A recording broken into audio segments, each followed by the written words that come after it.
Hey, Bronwyn, how are you? Hi, Mama. I'm good. How are you? Good. It's so good to see you today. Haven't seen your face in 3 weeks, and I really miss you. No, I know. Me too. So thank you for doing this today. So hello, everyone. This is Ripple Out. We're having a Ripple Out conversation today with Bronwyn Dunk, my daughter. And I asked Bronwyn to have this conversation with me today because she started working at PRMI, a mortgage company that Bronwyn will be talking about a little in a bit, about 4 years ago. And she has really been successful in the work that she's been doing. And I remember when I sent her out on her very first day to work, she was living at home that time. She was very reluctant to go, and I remember that thinking that you were probably afraid. It was your first day, and it's of course it's natural to be afraid your first day, and yet here you are 4 years later, and things have gone very well. So, what I would like to ask you about Bronwyn is your areas of success where you have met that you have met in your work. Um, so looking back, I guess in the last 4 years, where I've really been able to strive is in the relationship side of things. Obviously, a mortgage company, everything's very transactional, but we have a big focus on the relationship side of things when it comes to our group internally. Our division. We have a big company, so culture is really important. And then outside of that, our realtor and vendor relationships. So I think I've really been able to capitalize on my energy and being in sports and all of that as a kid, Mm. and transfer that into creating and building and continuing to harbor these relationships and work on them to make sure that everybody is happy. Mm. I heard you say something interesting there. You said that you took what you learned from your sports in school.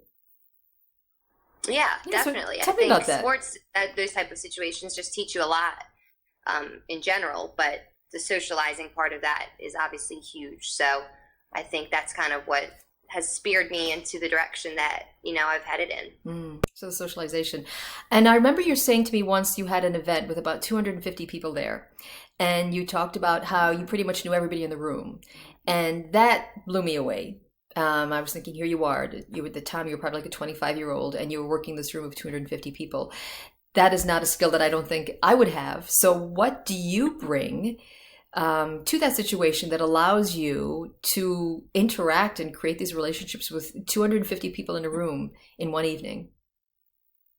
Um, I think, and it's been actually pretty recently, within the last year, we had this training called Red Shoes Living, and it was outstanding. Everything that it taught us as a whole for the company was truly amazing. But I kind of think it put into perspective or it kind of listed out what it goes into with the question of what you just said, having awareness, understanding that everybody has a story, Mm. putting myself out there. Those are three of the five pillars of Red Shoes Living. And I think that's something that on a day-to-day basis, I try to keep in mind and I use when it comes to my interactions and just having passion for people or compassion for people and understanding that everybody does have a story, and most of the time people are willing to share it and want to share it, and if you're there to listen, it goes a long way, and people appreciate you just kind of having an open heart and open ears Mm. and being willing to be there. So I think that's probably the biggest strength, and the biggest thing that I can say is propelled me to where I am today is just having that in the back of my head on a daily basis, because I think we get lost in the chaos of life and Mm. work and the balance of it all, and just taking a step back, pausing and realizing that we're all way more similar than you would think, and when you're willing to listen and be there, people appreciate it. Mm. Wow, that's powerful stuff. I'm sure in this work you've had to overcome barriers and beliefs socially, like social barriers and beliefs. So, what were those barriers and beliefs that you had to overcome? Yeah, I mean, of course, I think going in, I was really, really young. In comparison, the average age of real estate agents, and lenders, it's pretty up there. So for me coming in at the age I was and only being a nanny my entire life, I definitely had to overcome a lot when it came to my own confidence Mm. and being able to be in a room of 15 people that I had no idea who they were and had been in the business for X amount of years, and I came in green, not knowing anything. So just continuing to tell myself that it's the learning curve and it's all a process, and not to be scared to put myself out there. Were definitely things that I think I had to overcome and kind of teach myself along the way. The first year was a lot different than it is now. I feel like I've definitely grown a lot and been able to establish myself when it comes to that type of stuff. So, yeah. So I heard you add in there personal beliefs that you had to overcome as well. So sort of self-doubt about your age and the experience that you had and you brought into it. I also heard a lot of courage. Mm-hmm. Yeah, I mean, anything new that you do in life, I think takes a lot of courage. And to be, 20 years old, 21 years old, and be so used to one thing in your life and have that consistency of being a nanny and, having the confidence in doing that and just knowing I could do it, but then jumping into something I had no idea what to expect and never even been in a corporate office was definitely scary and intimidating. So just saying that I could do it and, finding the good in it. And each day I would try to think of one thing I had learned or one thing that I was able to do that I hadn't done previously, which kind of helped because it put everything in perspective. And it's pretty cool to see how much you can learn when you really just let yourself absorb and be in the moment. Yeah. What kind of risks did you have to take? That's a good question. I guess risk-wise, the biggest thing is just kind of putting myself out there. Being in marketing, obviously, communications is a big part of that. And when you don't exactly know what you're doing yet, that side of it can be kind of tricky. So having to figure all of that out, I think was risky to just jump into it and be like, okay, I got this, let me figure it out. And going from something I was so comfortable in to something I was so not comfortable in and really had no knowledge of was definitely a risk because I didn't really know which direction it was going to go in. And was I going to fail or was it going to go in the right way? But fortunately, it's worked out. So it was worth it. And moving forward, what are you leaning into right now? Well, obviously, in the midst of all of this, life's a little different. I think our biggest role right now as marketing, our big part of is being out there and being with people face to face. So it's really difficult not being able to do that. So we're trying to figure out how to adjust and continue to keep people's morales up, in any way that we can. We do lots of funny videos. We try to be on topic with different trends that are going on. So I guess at the end of the day, just trying to keep people positive and know that we will get through this. And, there's a lot to look forward to. And I think we'll be a lot more grateful at the end of all of this because we'll realize how much freedom we really do have. And when things like this happen, people do come together. And I think it's really cool to see all the different people in the community in the world just, helping with the masks or food or, local restaurants, all of that stuff.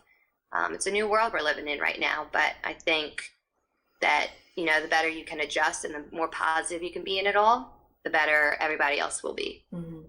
What I'm hearing in that too, Bronwyn, is your commitment still to connecting to people, no matter what's going on, because that's something you talked about in the beginning of this, the value of relationships and how you're still holding that at the core of the work that you're doing.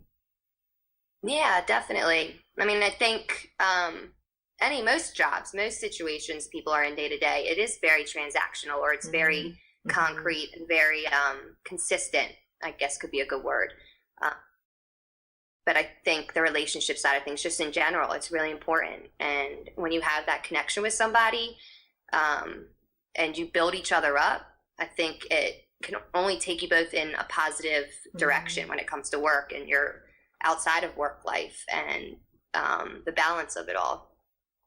So if you had that little 22-year-old who was walking out the door that day, do you remember that day? I do, yeah. You remember that day? I think you took a picture of me too. I took a video. I still have the video. If you had that 22-year-old there right 2 now. weeks panic attack. Yeah, right. If you had that 22-year-old there right with you at that right now, and you could pause her right when she was about to walk outside the door, what would you say to her? I think I would say,